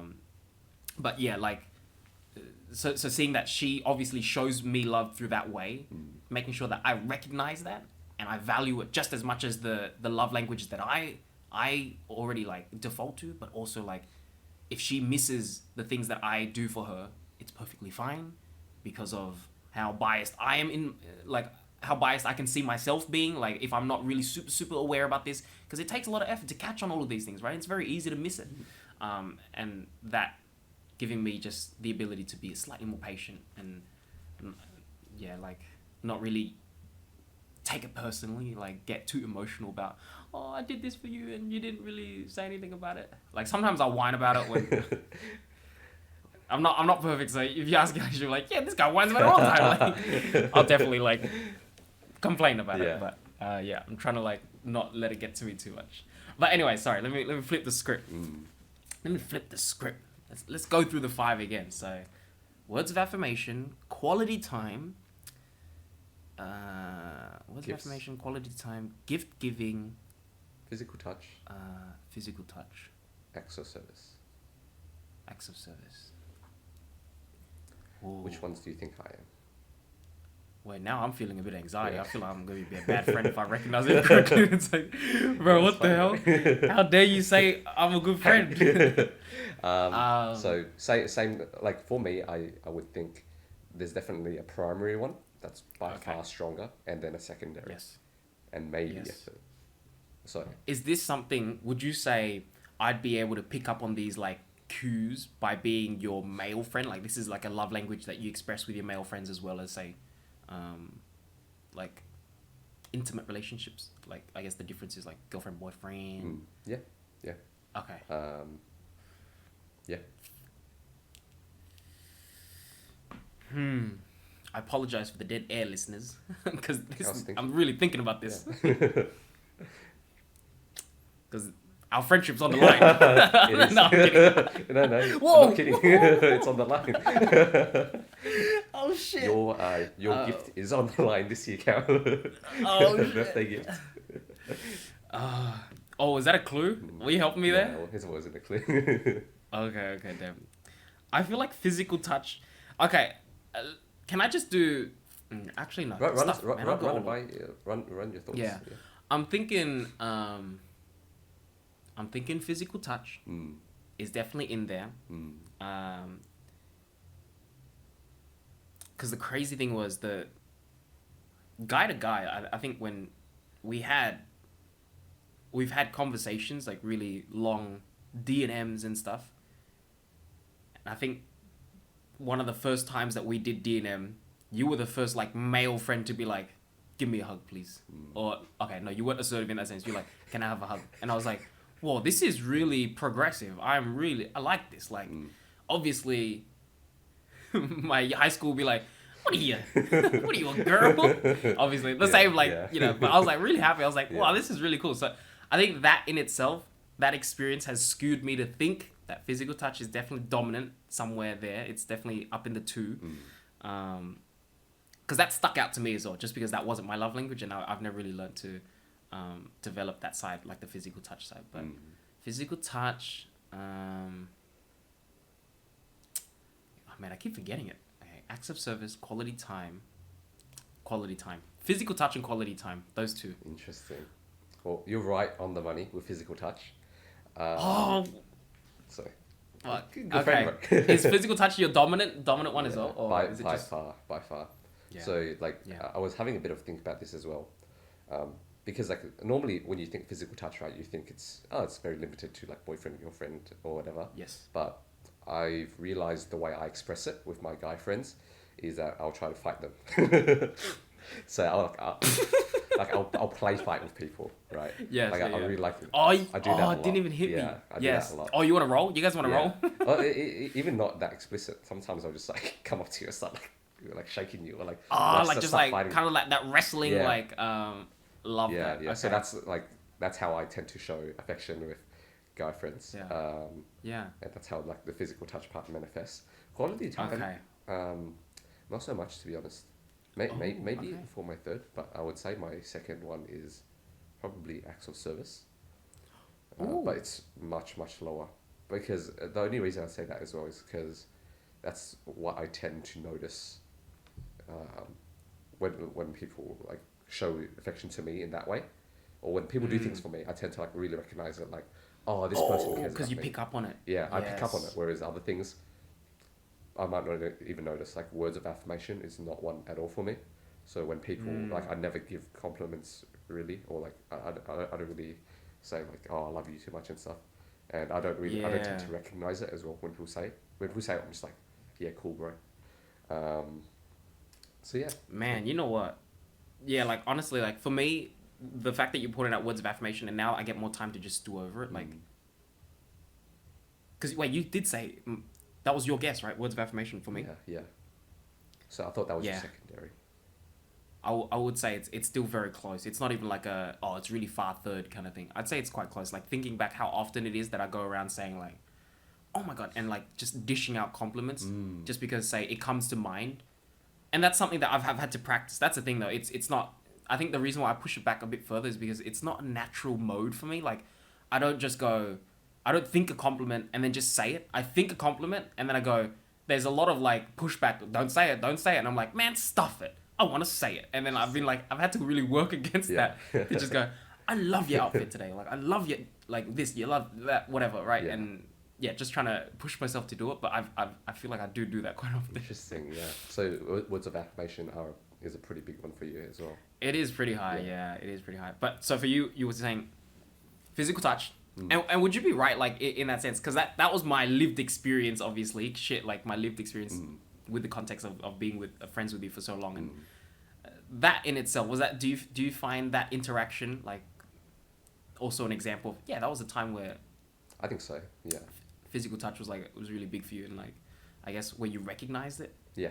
Did you know at that time, like, oh, yeah, physical touch is my thing? I think at the time I didn't know about like love languages, but I think no, like I feel bad, like I need a hug right now. It's like it's definitely a very like it was very clear to me what I wanted, what my emotions wanted. That's so interesting. Yeah. Which is, you think that comes from your parents? maybe like I don't want to psychoanalyze too much just because it's very hard to do that, but I do hear, I feel like I've read somewhere that love languages, there might be a bit of evidence pointing to like whatever you missed, or maybe not what you missed, or maybe like it's just the way your parents showed you. Well, you've been raised. Yeah, but I don't know. I don't know where it comes from, but because it feels like, I don't know. Yeah, don't want to. I'm just really psychoanalyzing just for the gossip. Yeah. This is the. We do like a bit of tea here. Yeah. Yeah. No, this is definitely the tea. Yeah. Because it's like, oh man, like I can see like your parents say raising you where whenever you were hurt or sad, like they would give you the hug, right? Yeah. And it's like, yeah, so that's I need that right now. I'm not feeling right, so I need that right now. Whereas for me, it's like I don't think I got that. Yeah. Not anything against my parents. I love them so much, and I'm gonna be real. It's something that I've been struggling with because that's not in even our love conversation. You know what I mean? Like between my parents, like the love language is something that I've been trying to learn. Like, I guess physical touch, having extremely stoic parents, it was never there. So like things like that was never really made. What is it like? Made normalized. Sorry. Yeah. Sorry. Well, I don't know why I can't think of the words today. But like, yeah, it wasn't really normalized. So like right now, I'm like, oh, something I've been mustering up the courage for is like, I want to hug my parents in the next week or two. Wow. Like that's like a personal goal of mine because we really do that so scarcely. Like it doesn't really happen often, and maybe that's why it's like also missing in my love language. I've never learned to converse over that language. Really going with the metaphor in this case, but yeah. How interesting, because I'm thinking back to my interactions with my parents now. Yeah, a lot of physical touch. Like I always hug my mum, like kiss my mum. Exactly. I hug my dad, kiss my dad as well. Super normalized, right? Yeah. For me, dude, I would. At this point, it's like I'd rather die. I can't even imagine myself, and I hate myself for it. And I know I have to put in that effort. My parents are so old and like so from a different generation kind of thing, hardened by so many of their struggles. You know what I mean? And like, so yeah, which is hard, man. Like it's hard, man. Like because sometimes I think when I was young, sometimes I wished I was just like, man, I wish that responsibility just wasn't for me. Because, as in, like, I didn't have to put that effort in, right? I just wish, like, if I fantasized about a world, I would fantasize about a world where I just didn't have to worry about that. And they would initiate those things and normalize it for me because they're my parents. Like, they are the authority in this case, right? But I guess getting to an age where I feel a bit more comfortable with who I am, I can see myself, like, okay, maybe it's time for me to take the reins in this relationship with my parents and show them what I want. Show them that I like to hug them and kiss them and things like that. flip the script a little bit. Bloody hell, is it hard? Mm, It's hard. I can imagine. Because Yeah, apologize for unpacking all this childhood trauma. But sorry, what were you saying, just? no. Yeah, so I guess those are my love languages. I found it to be just such a useful mental model to like think about, and like I also find it's a really good conversation starter. Like it's always interesting because it's kind of light, but at the same time it can cut very deeply into a person's Yeah. psyche. So I find It scales well. it scales well. Yeah, exactly. So I feel it's a really good way to like I've never thought about that Yeah. actually. I've always thought about it to be quite an intimate conversation, but now I realize, yeah, no, you can have a very like fun, light-hearted conversation about it. Like, oh, I love giving gifts, Yeah. and just like kind of leave it at the it's like, surface level, if right? you want to make me happy, give me gifts, kind of thing, right? Yeah. Or it could just go straight into childhood trauma. Exactly. It's a very scalable topic. Yeah, I love that. Yeah, I love that. Okay, I'm gonna keep that in my mind, top of mind for the next conversation I have. But yeah, so what was it? So, oh my god, I forgot already. See how like So physical, mine, physical touch. or Physical touch and touch acts of service. and acts of service. Second. Right. So like when friends drive me around or friends like Yes. help me out with something, like Yes. like that tends to really stick to me. So like, yeah, it's such a good way, and I think the cool thing about this is whenever you ask people like what their love language is, sometimes they might have a bit of trouble, but what I've kind of found is telling them that it's also how you recognize affection is such a game changer in terms of Yep. like being able to help them realize like what their wants are, because it's a two-way street. It's not just how you show the affection, it's how you recognize and like you like to receive it. Yes, it's so much easier to be like, oh, what do I pick up on from my friends, instead of having to look inwards and be like, oh my god, like what do I? Yeah. You know, what I mean, that feels a bit heavy. Yeah. But like just being, oh, what do I notice from my boys, or what do I notice from these people? That like, what?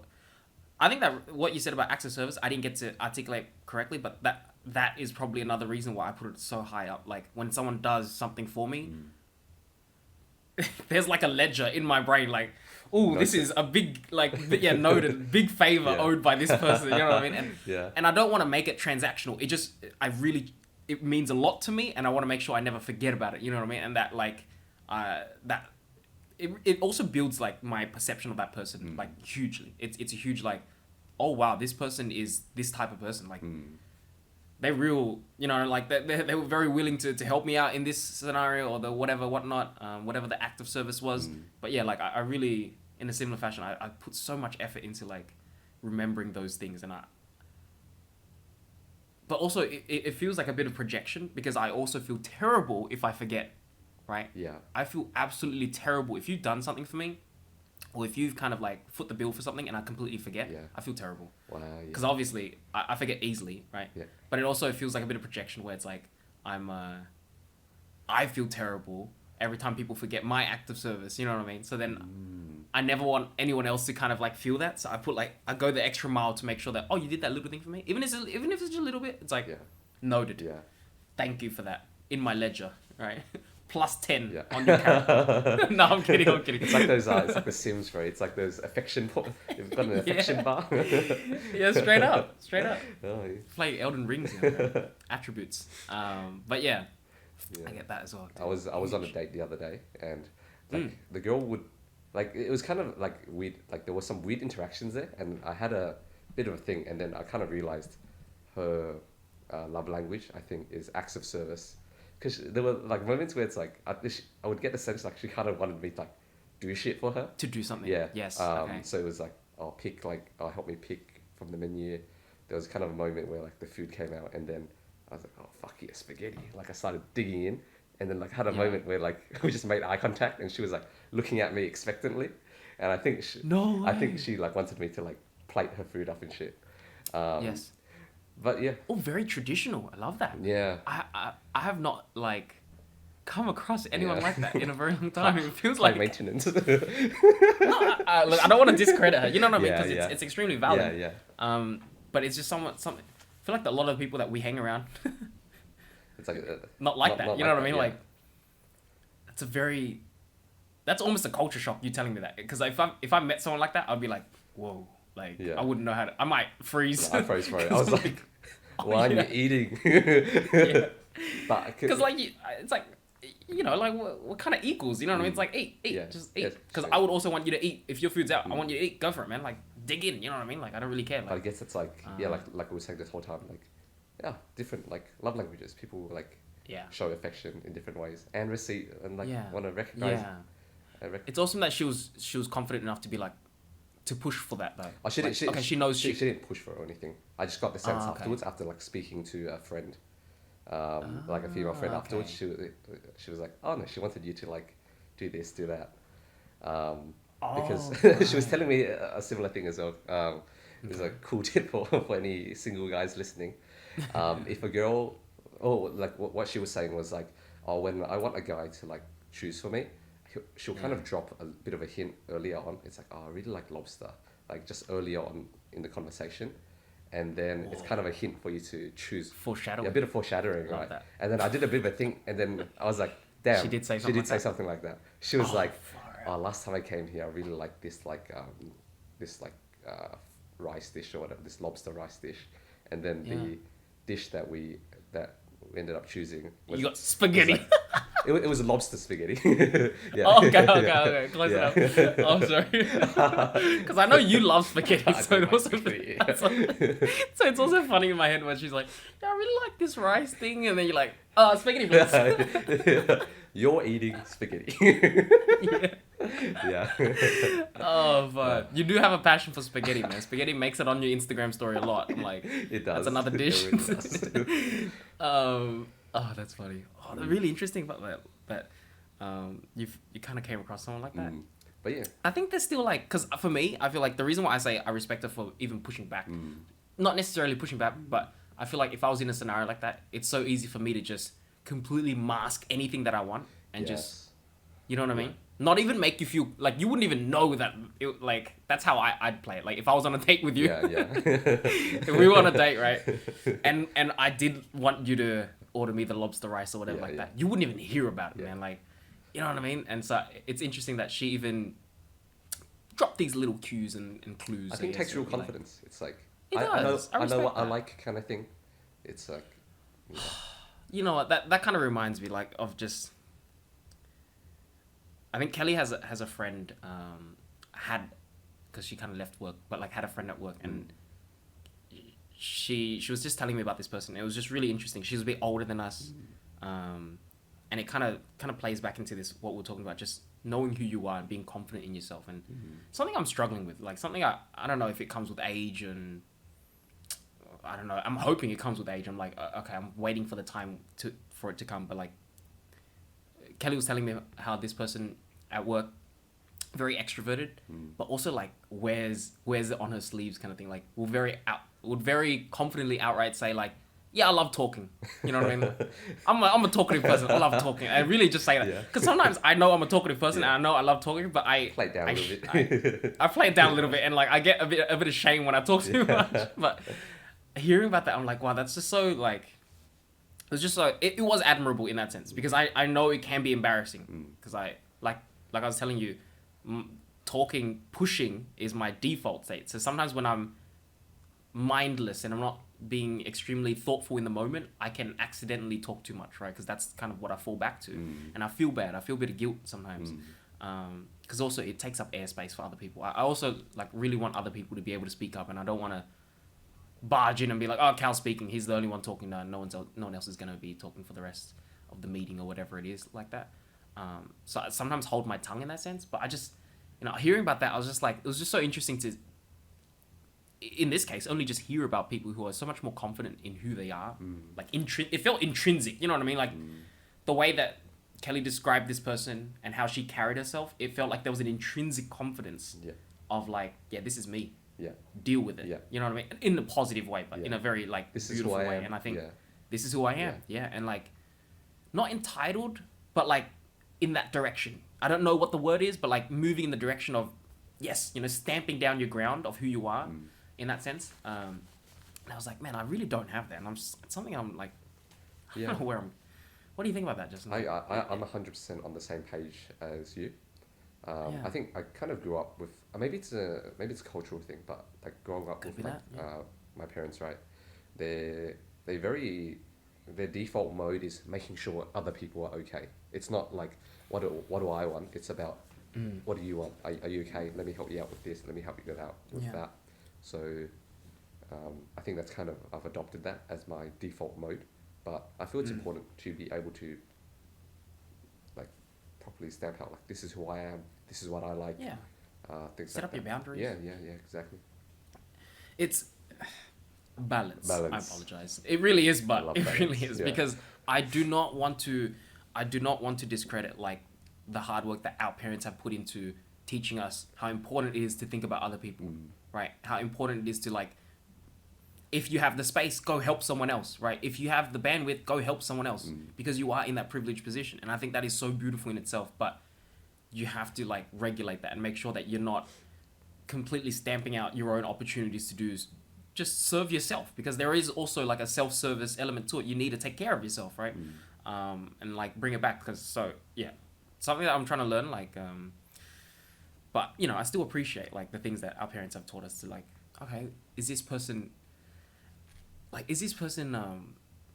having a good time? Like say you host a party, you know, that's a big anxiety that I have. A big anxiety which I feel like you've already hosted so many things, and now something that, okay, this is so left field, but not a bucket list thing, but I feel like a thing I need to tick off and learn to do is hosting things. I always feel like I get so much anxiety, like to host a party. Feels like there's so much pressure. What if people aren't having a good time? You know what I mean? Like, or hosting a person. Let's say someone flies into the city and someone visits you from somewhere else, and you want to show them a good time, right? Like putting in that effort, like, or like hosting my own birthday. I've never hosted my own birthday, and that's why I really appreciate Kelly doing it one time. But I absolutely hate the thought of it. Yeah. Bro, like just being the center of attention and having all that responsibility on you, like, man, this party sucks. Cal's party sucks. like, oh crap, man, I'm never gonna listen to the party again. Yeah. I get mad anxiety about that, and Yeah. like, it's so weird. It's such a weird thing, but it's something that I haven't done, and I feel like I'm less of an adult because I haven't done it. Yeah. I know it's stupid. I think it's important. Like why? Because I know some people don't like celebrating their birthday because it's like, oh, it's all about me. Like you don't like that. Is that why, or is it more an anxiety about the logistics of the event itself? Like, it's a wombo combo. It's a wombo combo. I love that. Yeah. Okay. I stole that from Felix. Felix always says that. But yeah, it's straight up both of them just compounding each other. You know what I mean? It's like, I hate being the center of attention in the sense where it's like, oh, it's all about me. And I think my parents raised me very differently, and they've really like celebrated birthdays in my household. Yeah. And so I need to learn to kind of get to that, but also the logistics feels quite stressful. Yeah. Running around, getting the right things, running around like trying to please. Because you know, our default mode is people pleaser mode. That's it. Like we are very much people pleasers, right? Okay. Yeah. Yeah. And so if I have a party of 50 people, I gotta please 50 people. A lot of people to please. How am I supposed to have a fun time on my birthday if I'm trying to please everyone? You know what I mean? Like, that's just my angle. That's just what I'm thinking. Are you pleased?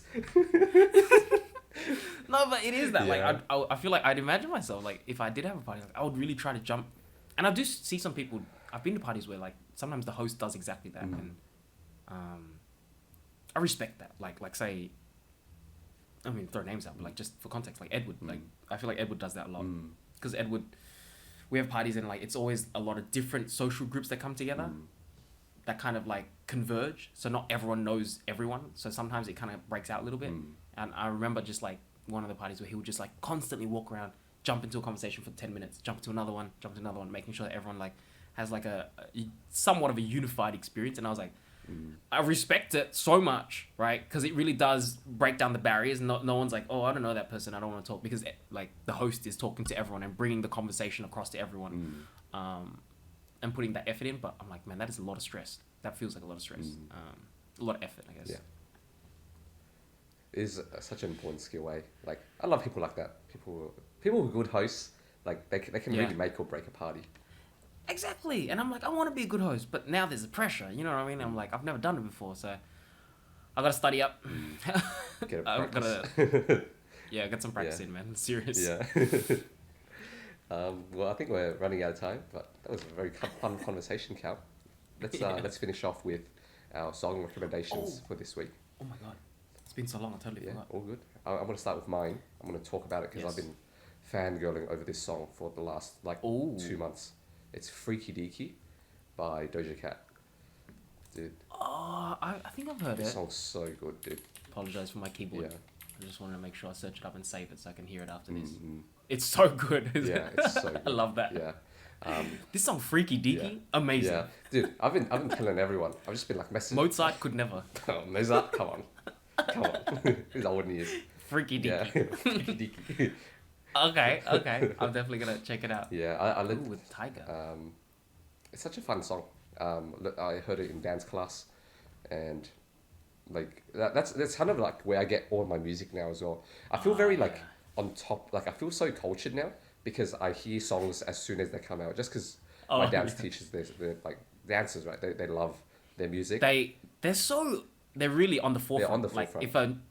they always catch bangers before the bangers become bangers. Yes, You know what I mean? yes. And I'm like, how do you guys know? Like that's gonna be on the radio for the next 6 months, Yeah. but they were already listening to it. Like what? Yeah, like as soon like a few days after it came out. So there's been a few songs like that. Respected dancers. Yeah, that where I've just heard it like days after they come out, and then like I recommend it to Yeah. people, and they're like, "Damn, this is a great song," and then it becomes like Oh, smash hit, nice. like afterwards. Yeah, yeah. Like another recent one was Jack Harlow's new. It's been a while, so I've got a lot of songs that I want to talk about, Cal. Catching up. Yeah. On. Okay, go for it. You know what? Yeah, we've got we'll backlog. Yeah, we're backlogging. Listen to all What does of its Centrelink do? music. Back payment. Back Yeah, payments. yeah, backlog. We're Yeah. paying all of the song recommendations. Yeah, go The for other it. one Dude. is First Class by Jack Harlow. So another new song. I like Jack Harlow. I'm already a bit of a Jack Harlow fan. I really like his. Do you like Glamorous, Fergie's song? I love Glamorous. So he's rapping over Glamorous, and it works. Oh, that's the beat. Yeah, it works so well. Like he does this part where like you know how she just goes G L L, A yep. M. He Yeah, kind of yeah, like yeah, raps okay. over that part, and like it works so. It's like I'm a G, and then it's like Yeah. like, she's the Oh, he background. integrates it with his Yeah. flow, with his bars, Yeah, kind of thing. It's like Very drop interesting. and L, and then like Oi! sex in the A M. I was like, whoa, it's so cool. Love So that. those two songs. I love Jack Harlow. Jack Harlow's so good. Okay, yeah. cool. First class as Yeah. well. Anything else? Yeah, bro. There's another one called Bro, dish it out. Imagine Dragons' new song, Bones. Oh, Super good. apologize for the clack. Bit more of a like it's so cool because like it's still got that Imagine Dragons sound, but it's more of a dance Okay. song. It's like much more funky. Like electronica kind of thing. No, not really. It's more Oh. poppy. Like it's like a bit more poppy, like a bit more maybe hip hop. I don't know if that's the right way to describe it. Whereas normally their sound is very like it's just like normally their songs are to be listened to, not really to be danced to. Yes. Like Radioactive I or can see where something. you're coming from. But this one's much Yeah, more yeah. of a dancey song. Mm. Another one is a bit more not a big artist, but it's Listeners got a lot of homework this yeah. week. Better do it as well. IDGAF IDGA. by Okay. Boy with UK. All of these How are did you find this one? Also dance. no. Brandon showed it to me. Oh, So- Brandon's a bit of a. He's also another cultured man. He's always like showing me songs. I'm like, damn, I've never heard of Yeah, this. he is a I culture know. man. He's cultured indeed, very cultured. That man. Okay. Those are the Boy with Yuki. yeah. Uki.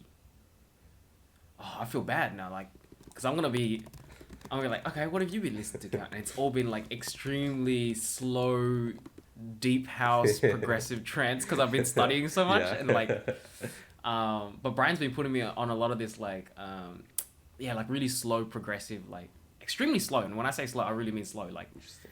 8-minute type songs kind of thing. And I've been like just in that zone quite a bit. Cause, and also he's coming to Australia, or the guy that Oh, yeah. one of the popular guys who does it in that genre. He's also coming, so we're all kind of listening up to kind of make, kind of like study up so we're ready for the event, right? Yeah. But you know what? I'll give you one massive set. Okay. You gave many songs. I give you one 2-hour song. Okay. Not really 2-hour song, but like, if anyone ever needs to study, I think there is a really amazing set. And the really cool thing about this genre is a lot of times, so they'll do mixes, right, where they mix a lot of songs together, and that's like your set. And they'll perform these sets. They'll do these sets, mix it together, in like really scenic places, like in the middle of a national rainforest or something like that. Yeah, I think I saw And a they'll guy on like a hot air balloon, and he was just like, yes. yeah. Wait, did I show you that? No, I just saw it at some point. Yeah. No way, because that's one of the sets that I really enjoy recently as well. Yeah, he's Interesting. like DJing on top of the hot air balloon. Yeah. It's like a Ben Bowman one. 10 out of 10 if you guys are into that stuff. Like, I think the other good thing about it is you can really put it in the background, and this type of music is like it's progressive, so it is like it's consistent, and there's a lot to appreciate when you put your ear to it and you really focus on it. But also it could be in the background. It really helps you just like keep your attention for a very long time. Yeah. But I think a set that really transcends everything that I've recently seen, and I think I've also some people who don't even listen to the genre have kind of vouched for it. So I'm like I'm comfortable sharing, Yeah. and it's called Anjuna Deep 13. So Anjuna Deep is like a series that they do, and they do it every year. But Anjuna Deep 13 I think is Okay. just an amazing set, Yeah. especially the first hour. And it's really interesting because it's nice to put in the background, or like I'll throw on the TV and I'll do work in the living room, because they always do like these scenic shots, right? Like on a hot air balloon or something ridiculous, and Yeah. it's kind of like the vibes, you know what I mean? Yeah. You're like sitting there, like do your But work, yeah. like have a nice visual in the background. Yeah. Like they're freaking on top of a volcano or something like that. It's like, oh, okay, it's Yeah. interesting. Like, it's nice scenery. But yeah, if you ever need to study, Anjuna Deep 13, it's a really nice set, and that's what I've been like cycling through every night for the past like 3 weeks. Okay. Well, I'm looking forward to it. I do need to do work every day. Or 5 Then days if a you week, enjoy yeah. it, rock up to this event. It's in June or something like Yeah. that, and all of us are Yeah. going. Like me and Brian are going. Cool. But yeah, yeah. I'll give it a listen. See how it goes. Well, thank you for the conversation, Cal, and thank you to all the listeners for hanging with us. Bye bye. Appreciate it. See yous.